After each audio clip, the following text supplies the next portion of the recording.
John chapter 4, 4 to 26.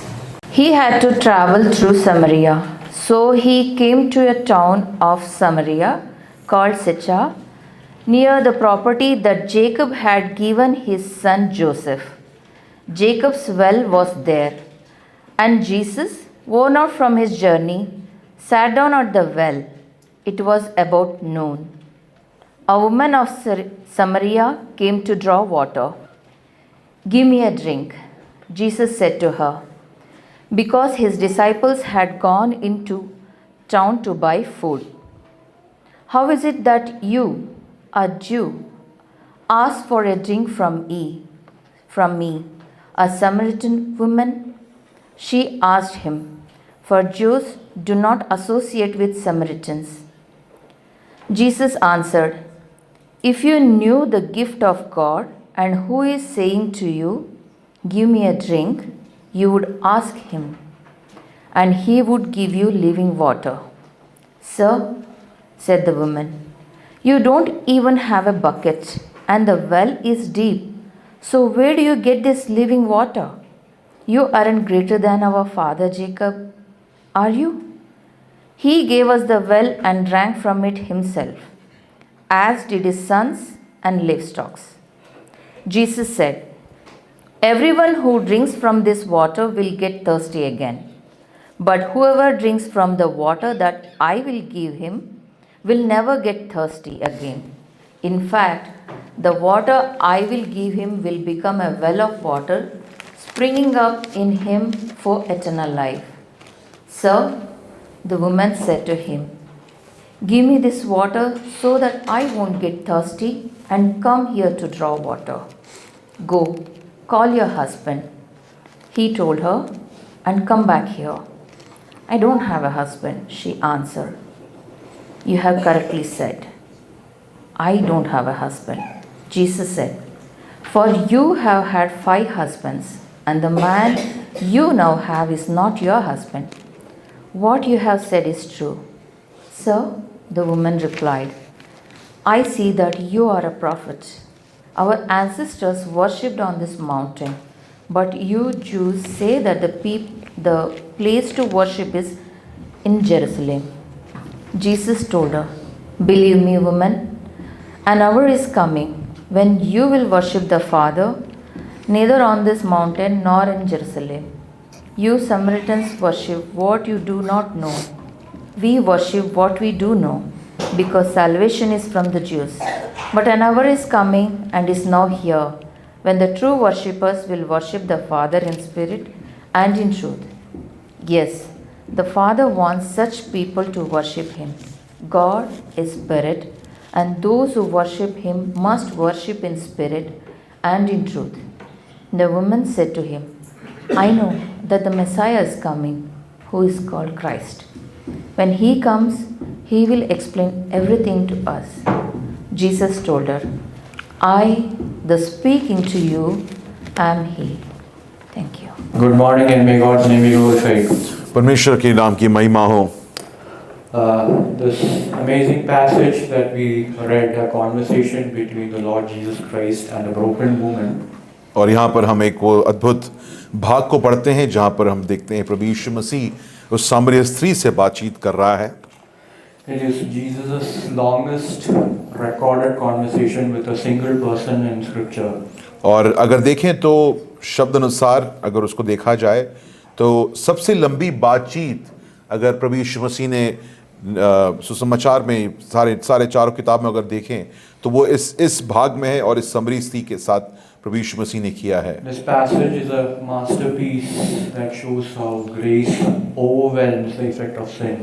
और यहाँ पर इस बात को देखते हैं कि किस प्रकार अनुग्रह जो है वो पाप के जो प्रभाव को भी एक तरीके से खत्म कर देता है, निस्तो नाबूद कर देता है। This woman comes to the well at noon, and we can understand why, because it is to minimize contact with others because of our reputation. We'll read that later. और हम इस बात को देखते हैं कि ये जो स्त्री जो है वो करीब दोपहर को इस समय आती है जब वो लोग वहाँ पर नहीं होते हैं, क्योंकि वो नहीं चाहती कि बाकी लोग उसको देखें। In Eastern cultures like this and like ours, back then, even now, women go together to the community wells for their shopping because it's a time of bonding. और अभी भी हमारे सभ्यता में देख लीजिए, उनके समय सभ्यता में भी यही होता था कि जो स्त्रियां जो हैं एक साथ जाती थीं, अगर उनको पानी भी लेना हो तो वो एक साथ जाती थीं, और क्योंकि वो एक समय था कि वो एक दूसरे से बातचीत कर पाए, एक दूसरे के साथ वो चीज़ों को बांट सके। Shame is evident in the time she chooses to come to the well and throughout her conversation with Christ. उसके जीवन में जो लज्जा जो उसको उसके सामने था या उसके जीवन में था, उसके जिस समय पर वो आती है उसमें वो दिखता है, और दूसरा जिस प्रकार वो प्रभु यीशु मसीह से बात कर रही है उसमें भी वो लज्जा झलक रही है। This routine of coming with a bucket in noon and going back, it would have meant a lot of heat and discomfort. और इस समय पर जाना, पानी को उठाना, पानी को लेना, अगर आप बोले तो आरामदायक तो बिल्कुल नहीं है, क्योंकि धूप इतना है, गर्मी इतनी है, तो आरामदायक समय तो बिल्कुल नहीं है। But it is familiar to many of us. मगर हम सब के लिए ये एक तरीके से जानते हैं इसको, इस अपने जीवन में इसको हमने देखा हुआ है। We like to do things alone, away from people, because we think they know about our past. और हम लोग भी कोशिश करते हैं कि अपने जीवन में चीज़ों को एकांत में करें या लोगों से ज़्यादा बातचीत ना करें, क्योंकि कहीं ना कहीं हमको लगता है कि उनको मेरे जीवन के जो चीज़ें घट चुकी हैं उसके बारे में उनको पता है। Money and discomfort are actually a small price to pay given our shame. और एक तरीके से देखा जाए तो जो हमको अजीब सा लगता है और जो आरामदायक नहीं है, अगर उसका जो कीमत जो है वो बहुत छोटा है, हमको एकांत में, अकेले में ये चीज़ें सब करना ज़्यादा पसंद है। Shame is an emotion that tells us there's something wrong with us. लज्जा जो है प्रिय अजीजों एक ऐसी भावना है जो हमारे दिल में तब जगती है और यह हमें ये बात बताती है कि हमारे साथ कुछ ना कुछ गलत है। It's different from guilt because guilt is acceptance of our own wrongdoing. अपराध बोध जो है वो लज्जा से अलग है, क्योंकि अपराध बोध तब होता है जब हम इस बात को मानते हैं कि हमने कुछ बात गलत किया है। Shame is among the first children of sin. और अगर हम देखेंगे तो लज्जा जो है पाप से उत्पन्न होने वाला पहली चीज को जो अगर हम देखते हैं उसमें लज्जा है। Adam and Eve saw that they were naked and they immediately covered themselves. हम इस after the बात fall. हम देखते हैं कि पाप करते ही जब उनको पता चला कि वो नंगे हैं तो उन्होंने अपने आप को ढक लिया। Shame plays a big role in many of our lives. In fact, all of our lives at some point. और लज्जा जो है हमारे और आपके जीवन में एक कहीं ना कहीं वो एक भाग एक किरदार निभाता है, कई बार ज़्यादा कई बार कम।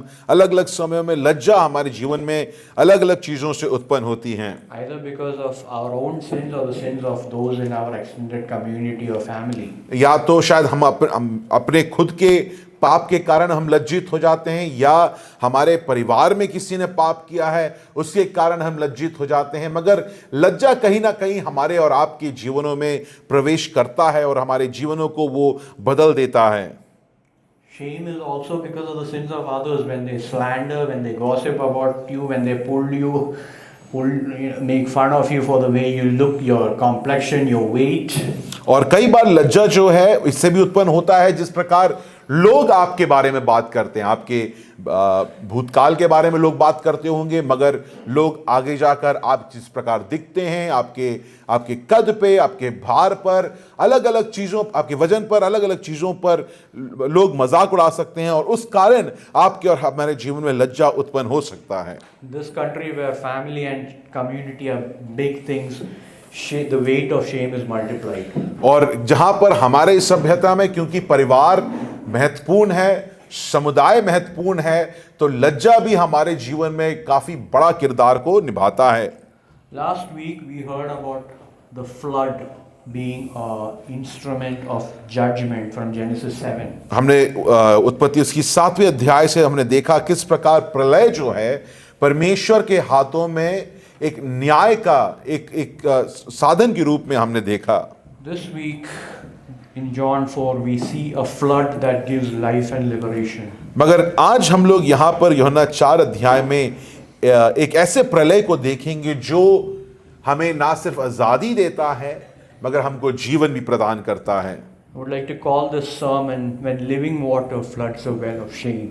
और मैं आज सुबह का जो मैं संदेश को इस प्रकार शीर्षक देना चाहता हूं कि किस प्रकार पानी जो है, जो जीवन का पानी जो है हमारे जीवन के लज्जा को करीब करीब ढक देता, पूर्णतः ढक देता है। लज्जा का कुआं। ल- Well of shame. yeah. I call it a well of shame because it's a place the woman did not want to go, but she has to go. A well is essential. और अगर आप देखेंगे लज्जा का कुआं के रूप में इसको मैं साफ तौर से इसलिए बोलना चाहता हूं क्योंकि ये जो स्त्री जो है पानी लेने के लिए वहां जाना नहीं चाहती थी, But she had to go. You need water. मगर पानी तो चाहिए, पानी के लिए उसको जाना जरूरी है। We have wells of shame ourselves, our offices, our family gatherings, or maybe even CBF. और हमारे लिए कई जगह ये कुआं लज्जा का कुआं हो सकता है। शायद वो हम जहां पर परिवार मिलता हो वहां पर हम लोग वो हमारी लज्जा का कुआं हो सकता है, या CBF ये जो कलीसिया जो है शायद वो आपके लिए लज्जा का कुआं बन सकता है। To understand what is happening in this passage, we heard the term Samaritans. We need to know a little about them. तो यहाँ पर उसको अध्याय को समझना और इस भाग को समझने के लिए समरियों के बारे में सीखना बहुत जरूरी है। Now, they were a mixed race of Israelites and pagans who came into being after the Assyrians conquered the divided kingdom of Israel in BC 722. और 722 में प्रभु यीशु मसीह के आने से पहले 722वें साल में हम देखते हैं कि अजरिया जो राजा जो है या राज्य जो है जब इन पर हमला करता है तो उनके कारण यहूदी और अन्य जाति जो है वो मिल जाते हैं, शादी उनके बीच में होने लगती हैं और वहाँ से एक ऐसा समरिया जो है वो प्रदेश और वो जाति शुरू होती है जो आप कह सकते हैं कि यहूदी और अन्य जाति का मेल है, उनमें वो दोनों मिले हुए हैं। They adopted aspects of Judaism with idol worship. You find that in 2 Kings 17. और दूसरे राजा 17वें अध्याय में हम देख सकते हैं किस प्रकार समरिया के लोग हैं उन्होंने यहूदी धर्म को लिया और साथ साथ उन्होंने मूर्ति पूजा को भी उसमें जोड़ दिया। By Jesus' time, that is 700 years later, this division was entrenched. और 720 साल जब प्रभु यीशु मसीह का जब समय आया, करीब 720 साल गुजर चुके हैं और अब यहूदियों और समरियों के बीच में जो उनके बीच में जो विभाजन है, जो ईर्ष्या आप कह सकते हैं या जो आपस में जो बैर जो है वो बढ़ता चला गया। In fact, the term Samaritan was a gali. और अगर देखा जाए तो इस सभ्यता में जब हम पढ़ते हैं इतिहास में किसी को समरिया बुलाना उसको गाली देने के रूप में है। In John 8:48, you know who is called a Samaritan? और यूहन्ना 8 उसके 48 में आपको पता है किसको सामरी करके बुलाया गया है? Jesus Christ is called a Samaritan and a demon-possessed man. और प्रभु यीशु मसीह को सामरी करके बुलाया गया है और बोला गया है कि इसके ऊपर शैतान का वास है। So there's this map that you see. और यहाँ पर आप देख सकते हैं एक मैप है। Now, this Samaria lay between the regions of Judea and Galilee. और गलील के जुदिया के बीच में अगर नक्शा में देखेंगे तो समरिया ये भाग जो है ये प्रांत ये जो भूमि जो है आपको वहाँ पर दिख सकता है। The journey that Jesus took in John 4 it lasted maybe 2 or 3 days. और यहाँ पर प्रभु यीशु मसीह जो राह लेता है उसको कम से कम 2-3 दिन लग गया होगा। Jesus took the blue route, that is actually the shortest route. और अगर देखा जाए पहुंचने के लिए सबसे छोटा रास्ता है। But the observant Jews, they took the pink route that involved crossing the Jordan twice. और जो वहां के यहूदी थे क्योंकि उनके बीच में बैर इतना ज्यादा था, वो इतना घृणा करते थे सामरियों से, वो ये जो नीला रास्ता जो प्रभु यीशु मसीह ने लिया उसको नहीं लेते थे। वो पिंक वाला रूट जो है उसको, गुलाबी जो रूट है उसको लेते थे और उसको लेने में वो क्योंकि एक तो समय बहुत ज्यादा लगता था मगर यरदन नदी को उनको 2 बार उनको उसको पार करना पड़ता था। They had to preserve their purity at any cost. क्योंकि उनके लिए क्या जरूरी था यहूदियों के लिए कि पवित्रता। हम लोग सामरियों के साथ उठ बैठ नहीं सकते हैं, उनको हम देख भी नहीं सकते हैं क्योंकि हमारी पवित्रता शुद्धता जो है खराब हो जाएगी। Jesus was smart in choosing the blue route, right? अगर आप क्या मैं भी ये सवाल पूछना चाहता हूँ, प्रभु यीशु मसीह अगर पूछा जाए तो उसने बड़ा सही दिमाग लगाया और उसने नीला जो रूट जो है, राह जो है, उसको ले लिया. But the Jews had something called oral law, that is, they added to the law that God gave Moses. और यहूदियों ने क्या किया? मूसा ने तो नियम दिया ही दिया, मगर साथ में यहूदियों ने कहा ये हमारे लिए काफी नहीं है, उसके साथ उन्होंने कई और नियमों को जोड़ दिया. And one aspect of this oral law considered that Samaritan women were considered impure, not from puberty, but from the cradle itself. और इस जो इस नए अलग जो नियम या मौखिक नियम जो उन्होंने मूसा के नियम में जोड़ दिया था, उन नियमों में एक नियम था कि समरिया की जो स्त्रियां जो हैं, औरतें जो हैं, उनको वो अशुद्ध मानते थे और जन्म से ही उनको वो अशुद्ध मानते थे. So even if the woman here was a perfect individual, Jesus could have been accused of being unclean for taking water from her. तो यहां पर अगर ये स्त्री, उसका पृष्ठभूमि बिल्कुल नेक पाक होती, तब भी प्रभु यीशु मसीह, क्योंकि उससे पानी, प्रभु यीशु मसीह ने पानी पिया, मांगा, उसके लिए प्रभु यीशु मसीह को यहूदी दोषी ठहरा दिए होते. Religion says go twice the way, twice the distance to stay pure. Grace touches the unclean to purify. और अगर मुझसे पूछिए तो इसको हम इसमें से क्या समझते हैं? अगर आप धर्म का पालन करते हैं, धर्म हमें क्या बोलता? धर्म यहूदियों को क्या बोल रहा था? तुम्हें शुद्ध रहना है तो तुम्हें क्या करना पड़ेगा? जो मार्ग तुम्हें 2 बार जो ज्यादा समय लगेगा उस मार्ग को लो, मगर शुद्धता तुम अपने जीवन में लगाए रखो या उसको काबू रखो, उसको कायम रखो. मगर प्रभु यीशु मसीह अनुग्रह को दिखाता है, वो अपवित्रता को जाके छूता है.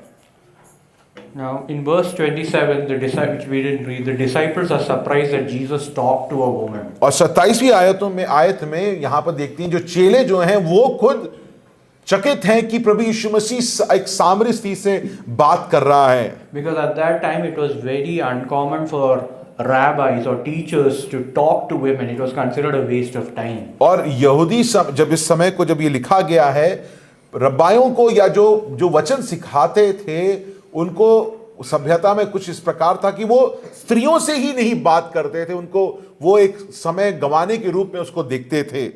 So when you read verses 4 and 7, Jesus had to go through Samaria. He talked to a woman. He had water from her. These are not mere facts. और यहां पर अगर आप देखेंगे 4 से 7वीं आयत में जब लेखक इस बात को लेता है कि वो समरिया से होकर गुजरा, उसने स्त्री से पानी मांगा, उसके पास गया, तो ये ऐसे नहीं कि सिर्फ कुछ चीजें लिख दी गई हैं, सच्चाइयां लिख दी गई हैं. This is revolution. मगर यहां पर हम देखते हैं कि एक नई चीज, एक नया दौर यहां पर शुरू हो रहा है.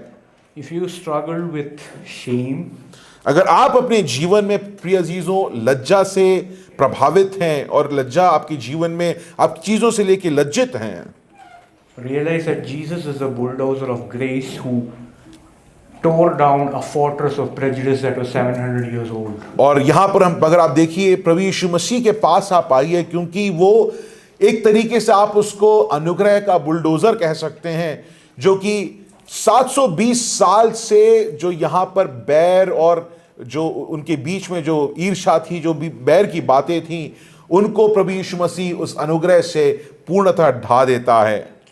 This bulldozer rolls on today amid persecution, amid adversity, shattering barrier after barrier as Christ beautifies his bride. प्रिय अजीजों, आज भी ये बुलडोजर जो अनुग्रह का बुलडोजर है, आज भी हमारे और आपके जीवन में चलता है. हमारे जीवन में जो भी चीज़ें गलत हैं, जो चीज़ें नहीं होनी चाहिए, बैर हो गया, अलग अलग चीज़ें हैं, उनको वो समतल करता है, क्योंकि प्रभु यीशु मसीह अपने दुल्हन को क्या करना चाहता है? सुंदर बनाना चाहता है. Let's look at the first point that's found from verses 9 to 15. 9 से लेकर 15वीं आयत में हम लोग पहले बिंदु को देखते हैं. I call it shame emaciates spiritual vision and joy. और मैं इसको इस प्रकार कहना चाहता हूं कि लज्जा जो है प्रिय अजीजों, हमारे जीवन में से आनंद, जो आत्मिक आनंद जो है, उसको वो क्या कर देता है? खत्म कर देता है. In verse 9, the woman says, "Why are you talking to me?" और यहां पर ये स्त्री प्रभु यीशु मसीह से क्या पूछ रही है? कि भाई तुम मुझसे क्यों बात क्यों कर रहे हो, You are Jewish, I am Samaritan, there's no connection between us. और तुम एक यहूदी हो, मैं एक सामरी स्त्री हूं, हमारे बीच में कोई संबंध नहीं है, तुम मुझसे बातचीत क्यों कर रहे हो। Her sin and their consequences had made her very guarded and clouded her responses. और यहां पर उसके पाप जो है प्रिय जीजों, उसके जीवन में उसने हर चीज को दबा रखा था, वो बड़े ध्यान से चीजों को करती थी क्योंकि वो उस लज्जा से बाहर नहीं आ पाई। Now, Jesus says this amazing sentence in verse 10. Can anyone read it? 10वीं आयत को हम पढ़ेंगे। यीशु ने उत्तर दिया, यदि तू परमेश्वर के वरदान को जानती और यह भी जानती कि वो कौन है जो तुझसे कहता है मुझे पानी पिला, तो उसे मांगती और वो तुझे जीवन का जल देता। I want us to look at it as 3 questions. यहां पर इसको 3 सवालों के रूप में हमें और आपको देखना है। Do you and I know what is the gift of God? क्या आप और हम जानते हैं कि परमेश्वर का दान क्या है? Do you and I know who Jesus really is? क्या आप और हम सही में जानते हैं प्रभु यीशु मसीह कौन है? And finally, what have we asked him and what should we be asking him? तीसरी बात कि हमें क्या पूछना चाहिए और सचमुच में हमें क्या उससे पूछना है। All of us sitting here who profess faith in him see him as a source of salvation. हम ऐसे यहाँ पर जो बैठे हैं, जो उस पे विश्वास करते हैं, हम प्रभु यीशु मसीह को उद्धार का स्रोत मानते हैं। Is he more than that? मगर सवाल ये है प्रिय जीजों, क्या प्रभु यीशु मसीह इससे भी ज्यादा है? Her shame and the isolation meant she could not look beyond the tangible.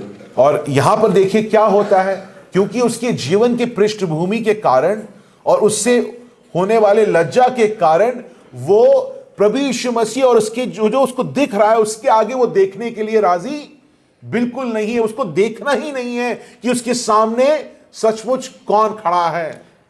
Jesus makes this amazing statement in 10, right? It's a mountain top. It's an exhilarating statement. यहां पर एक बहुत रुचिपूर्वक एक कथन को प्रभु यीशु मसीह कहता है। But look at her response in verse 11. यहां पर उसकी प्रतिक्रिया, जब प्रभु यीशु मसीह ये बात बोलता है तो स्त्री का क्या प्रतिक्रिया है? I would compress it to one word. She would have asked, Balti? Where is the bucket, mate? और इतना सब बोलने के बाद वो बिल्कुल एकदम कितनी बड़ी बात सुनी, वो कहे कि कहाँ बाल्टी कहाँ है? Shame makes us cynical.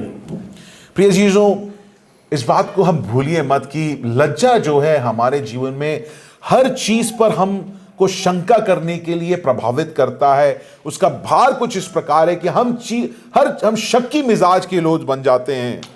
If sin is the foundation on which the prison of the past is built, then shame is its most effective warden.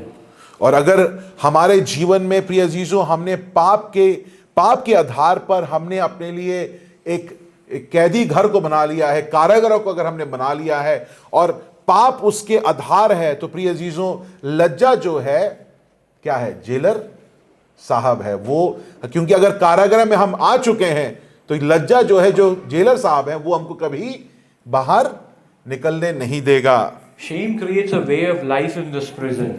प्रिय चीजों, लज्जा जो है ये कारागार जो हमने और आपने पाप के कारण अपने लिए बना लिया है, उसमें वो एक जीवन शैली हमको और आपको सिखाता है। It tells us life won't get better. ये लज्जा जो है बार बार आपके पास आके बोलेगा कि तुम्हारा जीवन ठीक नहीं हो सकता। We called this kind of cynicism as practicality.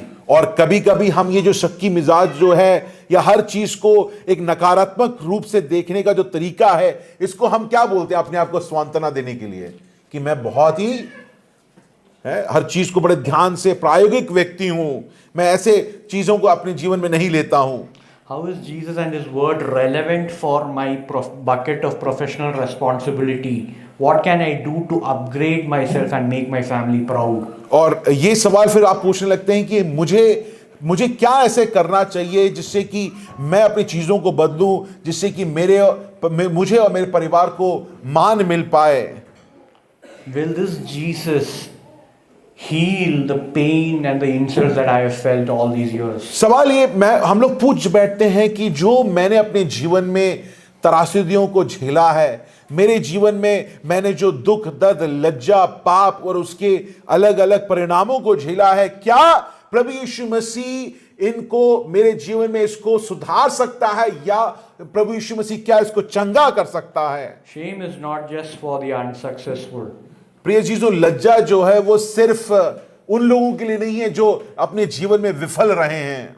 In John 3, there's a shorter dialogue that Jesus has with another person. यूहन्ना 3 अध्याय में प्रभु यीशु मसीह एक दूसरे व्यक्ति से बात कर रहा है। Nicodemus is everything that this woman is not. Nicodemus जो है वो सारी चीजें हैं जो ये स्त्री नहीं है। He is a Jewish male, he is very well educated, he is very respected. और एक यहूदी पुरुष है, पढ़ा लिखा है, रब्बा सिखाने वाला है और लोग उसको बहुत मानते हैं। But if you just do a Google search for all the occurrences of Nicodemus in the book of John and or in the Bible, you will see something interesting. और अगर आप गूगल सर्च ही कर लीजिए कि Nicodemus की बात कहाँ कहाँ आती है, तो आप उसमें एक बड़ी अच्छी चीज को पाएंगे। Every time Nicodemus is mentioned, and he's mentioned in 3, 7 and 19 chapters of John, there is a phrase, who had come to Jesus. और यहाँ पर निकोदेमुस के बारे में जब भी आप पढ़ते हैं 3, 7 और 17 में, तो वहां पर एक हर बार ये लिखा है कि निकोदेमुस प्रभु यीशु के पास पहुंचा। Some translations put it bluntly, he came at night. और कोई जो कुछ जो अनुवाद जो हैं इसको बड़े साफ तरीके से लिख दिया। क्या लिखता है? निकोदेमुस कब गया प्रभु यीशु मसीह के पास? अंधेरे में गया। The Holy Spirit guides the pen of John to put the Rathwala and the Dopeher Wali together so we can see their common struggle with shame. यहां पर आप देखिए यूहन्ना जो है क्या करता है, एक अंधेरे में जाने वाला या रात में जाने वाला और यहां पर स्त्री जो दिन में जाने वाली है, उनको क्या करता है? साथ में उसको लिखता है जिससे कि हम उसको देख पाएं। One hid at night, one at noon. एक रात को छिपना चाहता है और एक दिन में छिपना चाहती है। Nicodemus' shame came from being associated with Jesus. लोग क्या कहेंगे? निकोदेमुस क्यों डरा? उसकी जीवन में लज्जा क्यों? किस बात का डर था? कि लोग कहीं ये ना बोल दे कि वो प्रभु यीशु मसीह के साथ उठता बैठता है।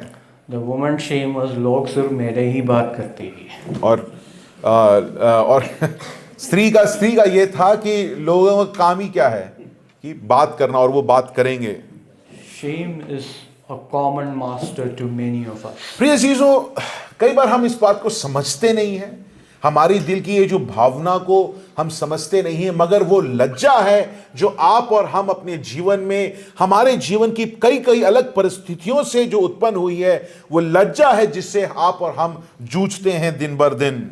Shame doesn't kill our faith, but it numbs and shrivels it by reducing the stature of God. प्रिय चीजों, लज्जा जो है हमारे विश्वास को खत्म नहीं कर देगा, उसको नस्तनाबूद नहीं कर देगा, मगर क्या करेगा? लज्जा जो है हमारे विश्वास को छोटा कर देगा, और साथ साथ जिस महान परमेश्वर पे हम विश्वास कर रहे हैं, उस परमेश्वर को भी वो छोटा कर देता है। It deflates joy. और आनंद को वो खत्म कर देता है। And because of that, it weakens relationships in families and also in the community of believers. और इस लज्जा के कारण क्या होता है? आप हर चीज से अलग होने लगते हैं, और उस कारण आपकी जो संबंध जो है एक दूसरे के साथ समूह में, वो टूटने लगता है। आपका परिवार के साथ जो संबंध है वो टूटने और बिखरने लगता है। In verses 13 and 14, Jesus talks about his offer of living water. और यहां पर प्रभु यीशु मसीह 13 और 14वीं आयत में स्त्री को बोलता है कि तुम ये जीवित पानी मुझसे ले लो, जीवन का जल मुझसे ले लो। Living water for that women and people of that time meant a water that gushed out from a spring. It was bubbling, it was lively. और इस बात को उस समय जो जीवन का जल जो अगर वहां पर सभ्यता में आप पूछे, इतिहास में देखे, तो उन लोगों के लिए क्या मतलब था कि एक सोते से पानी फट कर जो निकलता है उसको जीवन का सोता वो मानते थे। The waters of the wells were considered stagnant. और क्योंकि कुआं का जो पानी है वो क्या होता है? वो वहीं रहता है, वो शीतल रहता है, वो उसमें कोई चलन नहीं है। मगर सोते का पानी जीवित पानी को वो मानते थे। The gift of living water that Jesus offers is His abundant, overflowing presence and peace. प्रिय जीसु, ये जीवन का जल जो प्रभु यीशु मसीह स्त्री को बोल रहा है, वो क्या बोल रहा है? प्रभु यीशु मसीह बोल रहा है, मैं तुमको वो अनंत काल का आनंद और अनंत काल की शांति मैं तुम्हें प्रदान करना चाहता हूं. And this, because of the nature of being a spring, cannot be contained. It has to bubble out. और क्योंकि ये जीवन का जल एक सोता समान है, सोते को आप ढक सकते हैं? नहीं ढक सकते. अगर वहां से जल फट के निकलना है तो वो फट कर निकलेगा, उसको कोई ढांप नहीं सकता है, ढांक नहीं सकता है. This woman is interested in the living water. There is something useful here. यहां पर ये स्त्री जब सुनती है जीवन का जल, वो कहती है अच्छी बात है, इसमें कोई दिलचस्प बात है, इसको देखना है, मुझे समझना है कि इसका क्या मतलब है. She says in verse 15, Sir, give me this water that I thirst not and don't come here to draw. और यहां पर स्त्री क्या कहती है? जब प्रभु यीशु मसीह बोलता है कि जीवन का जल उसके पास है, स्त्री क्या बोलती है 15वीं आयत में?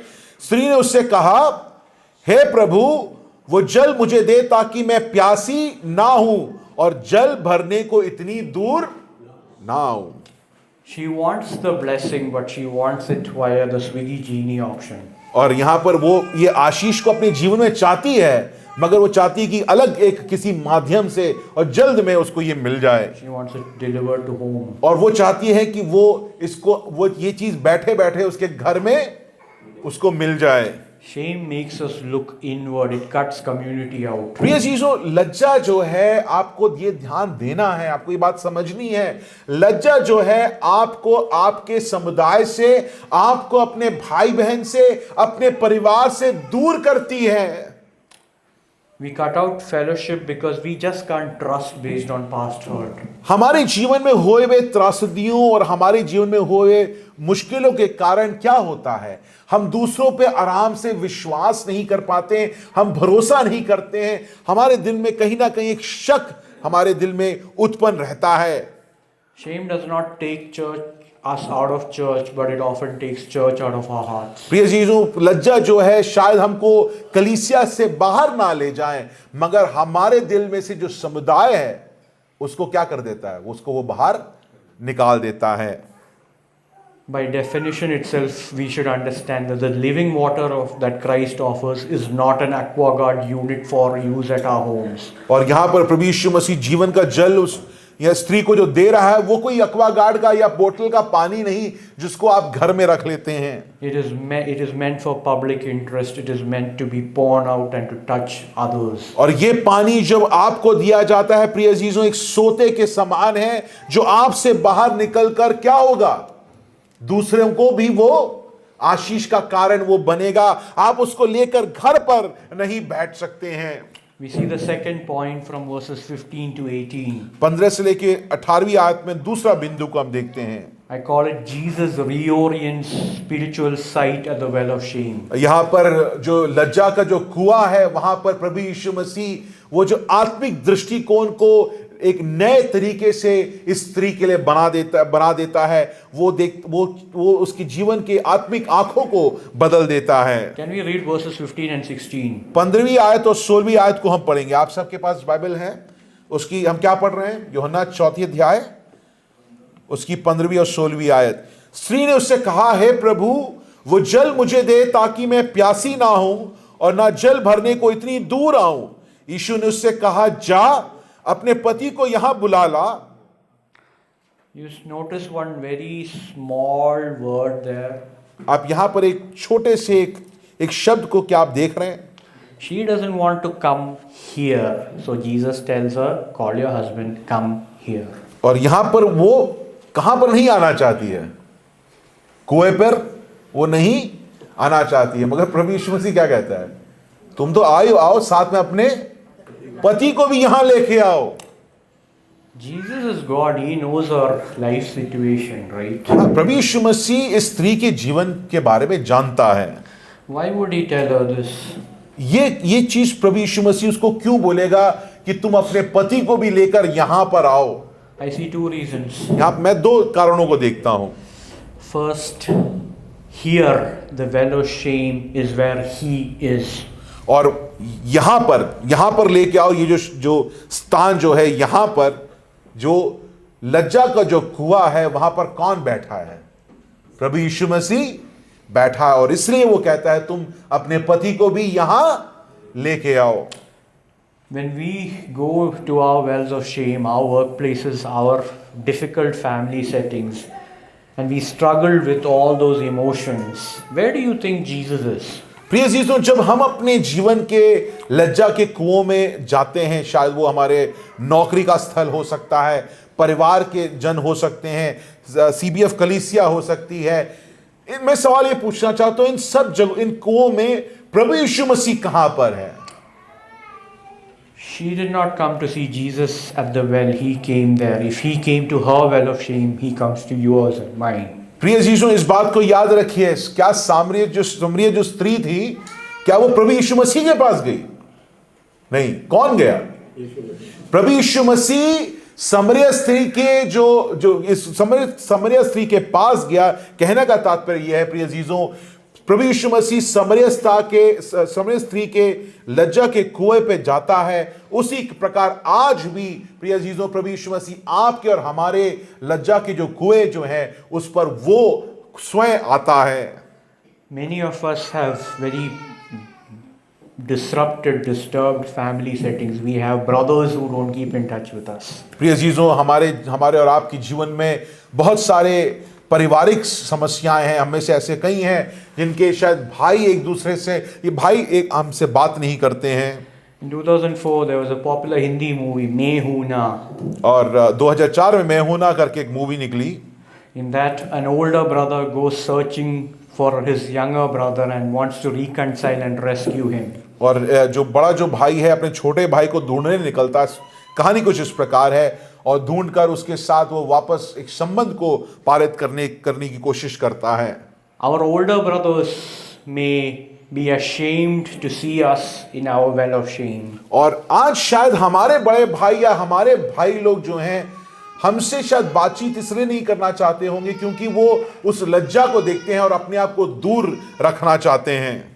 Paul writes in Romans 8, he essentially describes Christ as our older brother. और रोमियो 8 में पौलुस क्या कहता है?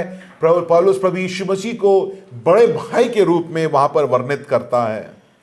This older brother is always at the well.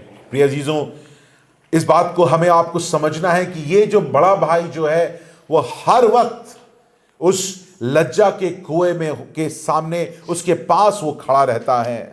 The second reason why he asked her to come to the well और दूसरा कारण यहां पर प्रभु यीशु मसीह इस स्त्री को बोलता है कि इस कुएं पर आओ, अपने पति को लेके आओ, was to show the futility of her pursuits.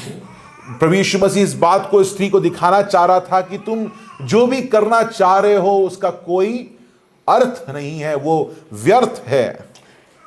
He is at the well to expose and convict us of our sins. प्रिय अजीजों, वो इस कुएं पे प्रभु यीशु मसीह इस कुएं पे इसलिए है जिससे कि आप और हम साफ देख पाए कि हम अपने जीवन में क्या कर रहे हैं। हमारे जीवन की जो चीजों को प्रभु यीशु मसीह हमारी आंखों को वो खोलना चाहता है।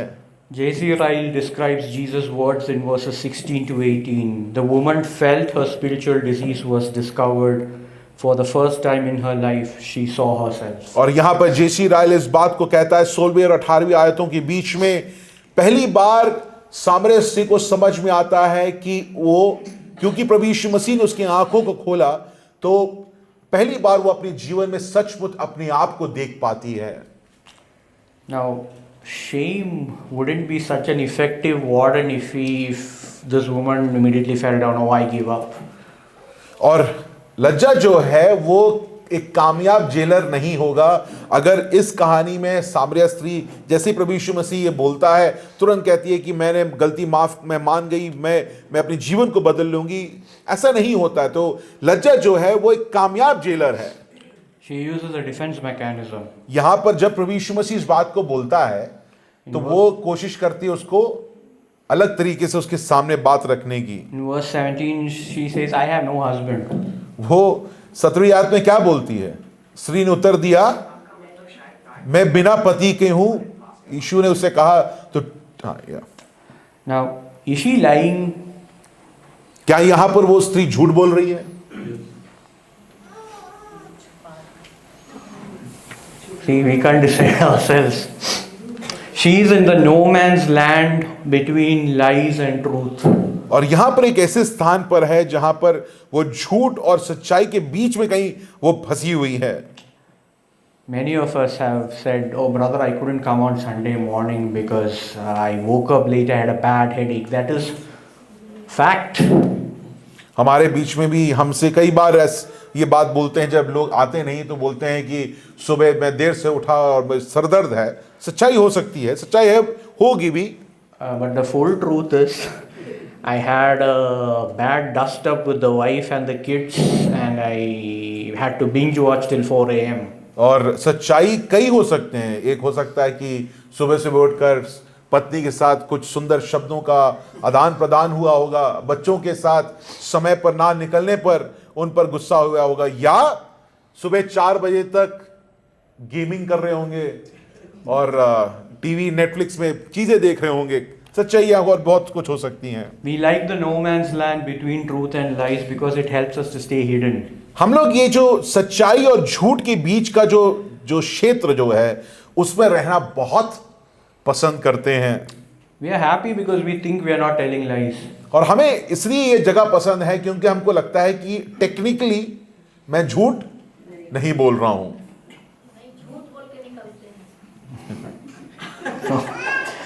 A few months ago, we heard from Ephesians 2 on how grace is surgical. और हमने इफिसियों दूसरे अध्याय से देखा किस प्रकार अनुग्रह जो है हमारे जीवन में सर्जरी के रूप में वो आता है, बिल्कुल एकदम जहां पर जरूरी है वहां पर वो वार करता है। Jesus dons the gown of a surgeon as he dissects our life in verses 17 and 18. और यहां पर 17वीं और 18वीं आयत में वो एक शरीर चिकित्सक के रूप में प्रभु यीशु मसीह इस बात को जो जहां पर गलत है उसको वहां पर वो वार करता है। Can we read those? I mean, Jesus' words in 17 and 18. 17वीं और 18वीं आयत को हम पढ़ेंगे। स्त्री ने उत्तर दिया, मैं बिना पति की हूं। यीशु ने उससे कहा, तू ठीक कहती है, मैं बिना पति की हूं, क्योंकि तू 5 पति कर चुकी है, जिसके पास तू अब है वो भी तेरा पति नहीं। ये तो तूने सच ही कहा है।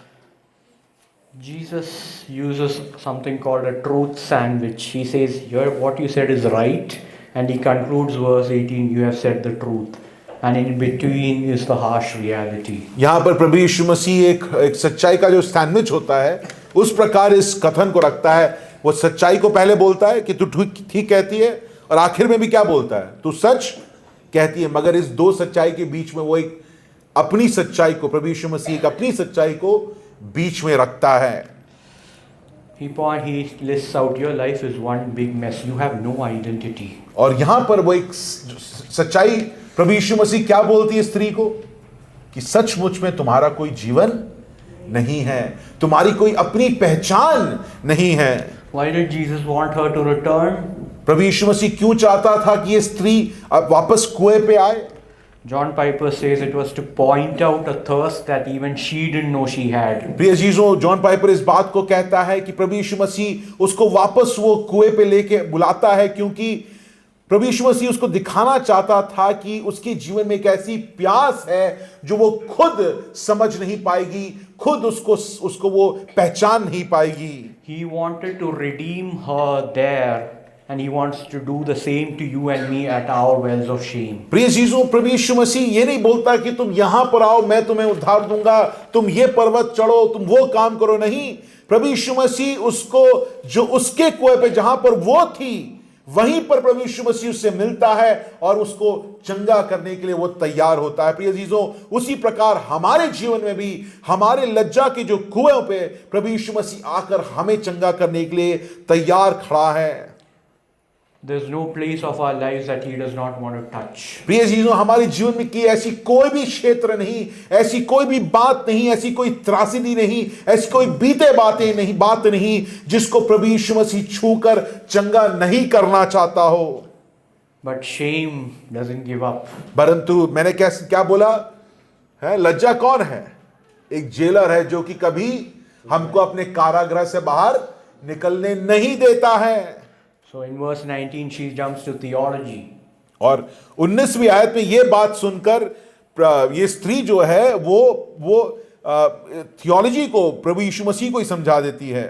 Theology is a good option to change subjects when we are facing the heat. और धर्मशास्त्र की बात या परमेश्वर की बातों को सामने रख देना एक बहुत बढ़िया तरीका है। जब आपको समझ नहीं आता कि इसके आगे मैं क्या बोलूं, तो आप परमेश्वर की बात करने लगते हैं। If I were in Jesus' place, I would have just twisted the knife of condemnation. You are messed up. You should die. You should fall at my feet. और यहाँ अगर प्रभु यीशु मसीह के आगे जगह मैं खड़ा होता, तो मुझसे ऐसी कोई बात कर रहा होता, तो मैं कहता तू तो बेकार स्त्री है, तुम्हारे जीवन में इतना सब कुछ अपराध है, तुम्हें माफी मांगकर मेरे कदमों में गिर जाना चाहिए। We all love to twist the knife. प्रिय चीजों, हम सबको पसंद है कि थोड़ा सा अगर हमें कोई परेशान कर रहा हो तो उसको हम और परेशान करें।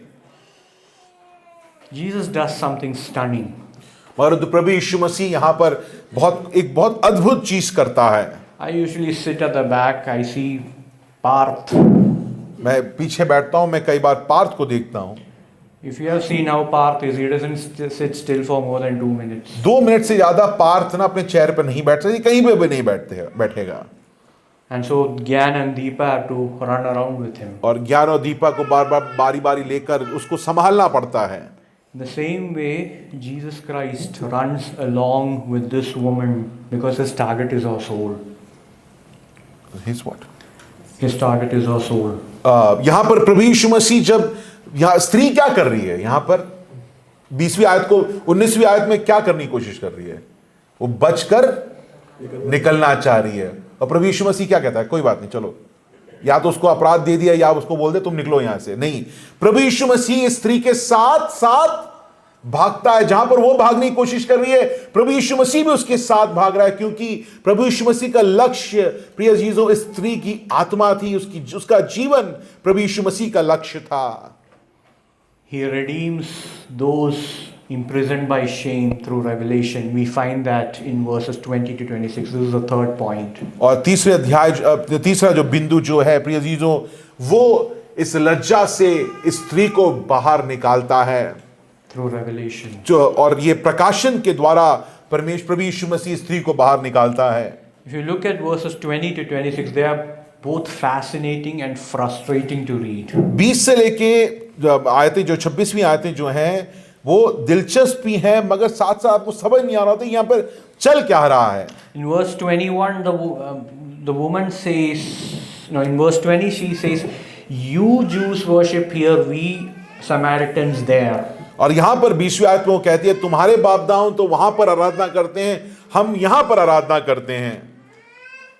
Jesus starts to make something profound in the coming verses. आने वाले आयतों में प्रभु यीशु मसीह बहुत बड़ी बात को स्त्री के सामने रखता है। In verse 21 he says, "Woman, the hour is coming when you shall neither worship here or there." यहाँ पर प्रभु यीशु मसीह क्या कहता है? नारी, एक समय आने वाला है जहां पर ना ही तुम वहां करोगे, यहाँ पर ना ही यहाँ पर आराधना करोगे। In verse 20 she separates Jew and Samaritan. यहाँ पर 20वीं आयत में स्त्री क्या करने की कोशिश कर रही है? अपने आप को यहूदियों से अलग करने की कोशिश कर रही है। In verse 21 the you is in the plural. What Jesus is saying, Jew and Samaritan shall worship neither here nor there. और जब यहाँ पर हिंदी में तो तुम लिखा गया है, 21वीं आयत में जो मूल शब्द जो है तुम और वे, दोनों बहुवचन है, उसका इस्तेमाल किया गया है। In verse 22, when Jesus says that salvation is from the Jews, he is not saying it's something of pride for the Jews. He is pointing to the blessing through Abraham that from the Jewish race would all nations be blessed. और यहाँ पर जब यहूदियों से उद्धार आने वाला है, इसका यह मतलब नहीं कि प्रभु यीशु मसीह बोल रहा है यहूदी इसके कारण वो अपने जीवन में अपने आप को महान मानेंगे, मगर वो इस बात को दिखाना चाहता है, जो वचन पूरा करना चाहता है, पूर्ण होता कैसे होगा? जो आशीष इब्राहिम को दिया गया था वो आशीष पूरा होगा, यहूदियों से ही क्या आएगा? उद्धार आएगा। So what or who is he pointing to? यहां पर वो किसको दिखाना चाहता है? वो क्या वो किसको, ये स्त्री को अपनी आंखों खोल किसको दिखाना चाहता है? to himself. प्रिय अजीजों, प्रभु यीशु मसीह चाहता है कि ये स्त्री अपनी आंखों को, अपनी आत्मिक आंखें खोलकर प्रभु यीशु मसीह को वो देख पाए। Verse 23 and 26 should touch us because they show the love of the triune God, and it should comfort and challenge those of us who live under the bondage of shame. प्रिय अजीजों, 23 से लेकर 26वीं आयत में हम त्रिएक परमेश्वर के उस महान प्यार को हम यहां पर देख सकते हैं, और ऐसा प्यार जो हमें छूकर चंगा करना चाहता है। हम इस जो लज्जा के कारागृह में अपने आप को पाते हैं, उससे वो ये प्रेम हमें निकालना चाहता है। In verse 23, Jesus talks that says that the Father is seeking such kind of worshippers. यहां पर 23वीं आयत में कहता है, जिसमें सच्चा भक्त पिता की आराधना आत्मा सच्चाई से करेगा, क्योंकि पिता अपने लिए ऐसे आराधकों को ढूंढता है। The seeking there is an active pursuit. यहां पर ढूंढता है जो शब्द है, उसका यह मतलब नहीं कि एक बार ढूंढ लिया। पिता क्या कर रहा है? हर वक्त ढूंढ रहा है, सच्चे आराधकों को ढूंढ रहा है। Religion says, go seek a God to worship. और धर्म जो है प्रिय अजीजों, इस बात को बोलता है, जाकर एक परमेश्वर ईश्वर की तू आराधना कर ले। खोज लो, find एक परमेश्वर धर्म ये कहता है कि तुम एक ईश्वर या प्रभु को खोजो जिसकी तुम आराधना कर सकते हो। Grace says the Creator God seeks the unworthy as worshippers. मगर अनुग्रह इस बात को कहता है कि इस संसार का रचने वाला जो है वो खुद आराधकों को ढूंढ रहा है, जिसकी वे जो कि अयोग्य हैं वो उसकी आराधना कर सकें। The Son of God walked days to get to Samaria to talk to this sinful, irritating woman because the Father saw a worshipper in her. प्रिय अजीजों, ये पुत्र जो है समय निकालकर 1-2 दिन का यात्रा कर इस स्त्री को ढूंढने निकल जाता है और ढूंढ लेता है। क्यों? क्योंकि पिता जो है वो क्या कर रहा है? सच्चे आराधक को ढूंढ रहा है, और उसके लिए, उसकी इच्छा को पूर्ण करने के लिए प्रभु यीशु मसीह ये 2-3 दिन की रास्ता करके मार्ग को लेकर इस स्त्री को ढूंढने निकल जाता है। When shame tells you you are unqualified to be loved, remember that the Father sought you as a worshipper. प्रिय अजीजों, जब लज्जा आपको ये समझाने की कोशिश करेगा कि तुम अयोग्य हो, तुम बेकार हो, तुम नालायक हो, तो आप इस बात को याद करिए कि पिता जो है, पिता परमेश्वर जो है, वो ढूंढ रहा है आराधकों को, वो सच्चे आराधकों को वो ढूंढ रहा है। Verse 26. 26वीं आयत, यीशु ने उससे कहा, मैं जो तुझसे बोल रहा हूं वही हूं। In Exodus 3, और निर्गमन उसकी 3री अध्याय, God appears to Moses, the lawgiver, the person who was given the laws. और यहोवे परमेश्वर जो है मूसा के सामने प्रत्यक्ष होता है, दिखता है उसको। You can see there's an AI image. You can see the fear of Moses. मगर जब ये प्रत्यक्ष होता है तो मूसा ये नहीं कहता, अरे वाह बहुत बढ़िया, तो बड़ा अच्छा दृश्य है। वो क्या हो जाता है? भयभीत हो जाता है। The holy God tells Moses, take your shoes off, don't come near, this is holy ground. और यहोवे परमेश्वर कहता है कि तुम अपनी जूतियां उतारो, क्योंकि ये क्या है? पवित्र स्थान है। Moses asks him his name. What do I tell the people? Who are you? और मूसा कहता है कि मैं क्या बोलूं, तुम कौन हो, तुम अपना नाम तो बताओ मुझे। जब लोग पूछेंगे तो मैं क्या बोलूं कि मैंने किससे बात करी है? God says, I am. और यहोवे का क्या उत्तर होता है? मैं हूं। You don't need more explanation, Moses. और वो कहता है, मूसा इससे ज्यादा तुम्हें जानने की जरूरत नहीं है। In John 4:26, यूहन्ना 4 उसकी 26वीं आयत में, the original term did not have the word he. Jesus said, I am. और यहां पर प्रभु यीशु मसीह मूल भाषा में भी वही शब्द का इस्तेमाल करते कहता है कि मैं हूं। See the difference? The holy God becomes approachable. प्रिय अजीजों, वही यहोवे परमेश्वर जो मूसा को बोलता है कि अपनी जूती उतारो क्योंकि ये पवित्र स्थान है, यहां पर वही खुद एक पापी के पास चलकर आ जाता है, उसको ढूंढने निकल आता है। Holiness, who told a lawgiver to keep a distance, reaches out to the serial law violator. प्रिय अजीजों, वो पवित्रता जो कि मूसा, जो कि नियम को पाने वाला व्यक्ति है, उसको बोलता है कि दूर रहो। यहां पर वही पवित्रता, ये स्त्री जिसका भविष्य, जिसका भूतकाल, जो परिस्थितियां सबसे बेकार थीं, उसके पास ये पवित्रता चलकर आ जाता है और उससे बातचीत करता है। Jesus could have chosen the disciples of John the Baptist. He could have chosen to reveal himself at the wedding of Cana or at the temple. He could have chosen to reveal himself to Nicodemus. But he chooses a woman with the messiest past from a hated race at a well of shame. यहां पर प्रभु यीशु मसीह अपने आप को, वो कौन है, इस बात को दिखाने के लिए वो शायद यूहन्ना के चेलों को बता सकता था, या अपने चेलों को बता सकता था, या काना के जो शादी जो है वहां पर वो, कि वो कौन है, उसको वो दिखा सकता था। मगर प्रभु यीशु मसीह क्या चुनता है?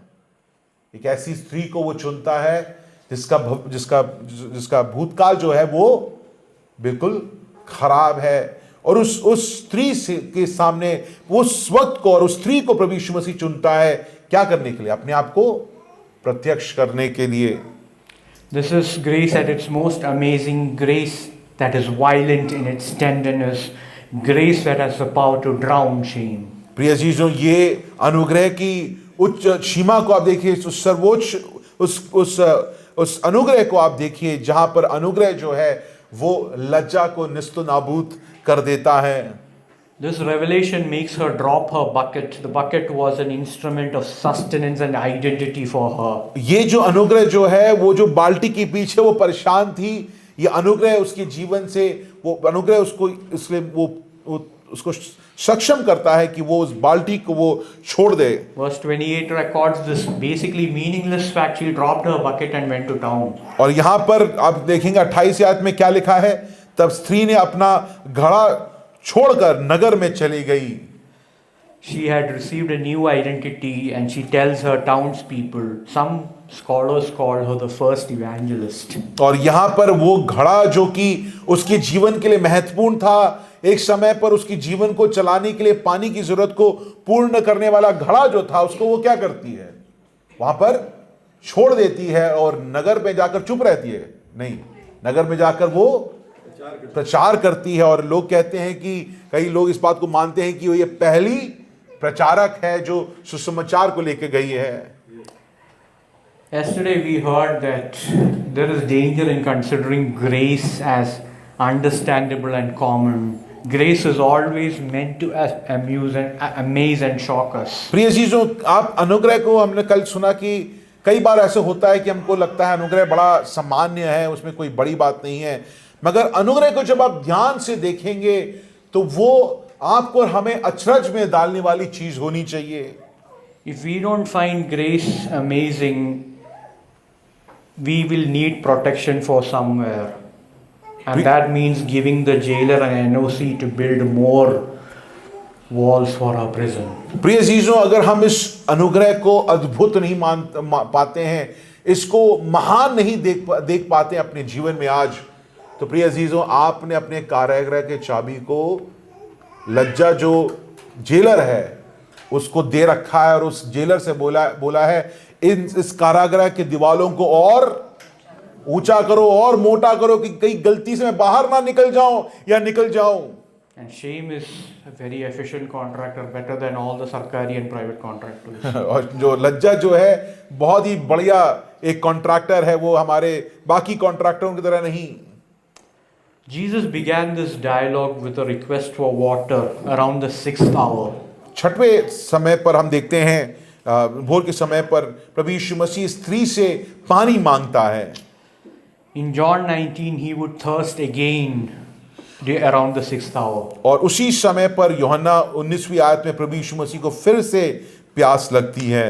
Not at a well of shame but in a mount of shame. मगर वहां पर वो एक लज्जा के कुएं पे नहीं बैठा है, वहां पर वो एक लज्जा के पर्वत पर अपने आप को पाता है।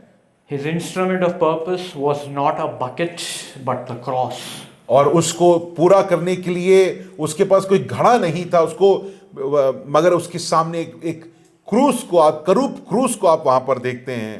He thirsted so that heaven's reservoir of living water would flood down and quicken our dead souls. प्रिय अजीजों, वो उसको प्यास इसलिए लगा, वो प्यासा इसलिए हुआ जिससे कि स्वर्ग का जो सोता है, जहां से पानी जीवन का जल निकलता है, वो खुल जाए और हम जो प्यासे जन हैं, हमारी प्यासी जो आत्मा है, वो तृप्त हो जाएं।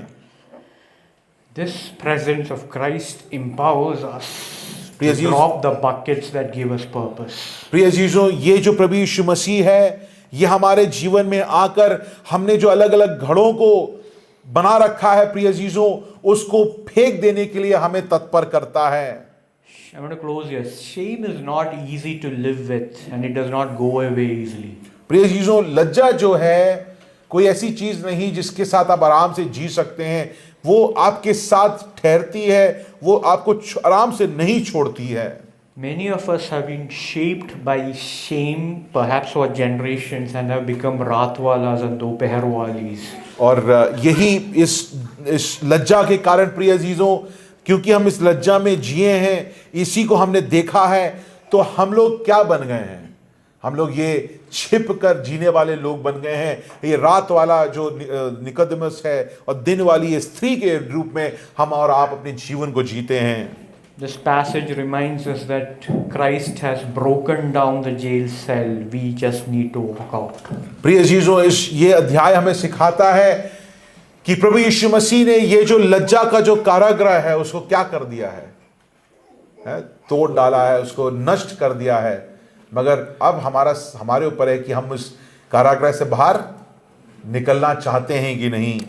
Shame says, don't trust, keep a distance or you will get hurt. और लज्जा जो है इस बात को बार बार आपको बोलेगा, देखो इसके पास इतना संबंध, इतना घनिष्ठ मत करो, क्योंकि जैसे ही घनिष्ठ संबंध तुम बनाओगे, तुम्हें चोट लगेगा, तुम्हारे जीवन में लोग चोट पहुंचाएंगे। तो इसलिए सबसे हाय हेलो दूरी बनाकर बस जीवन जियो, और वही उसमें ही तुम्हारे जीवन की बेहतरी है।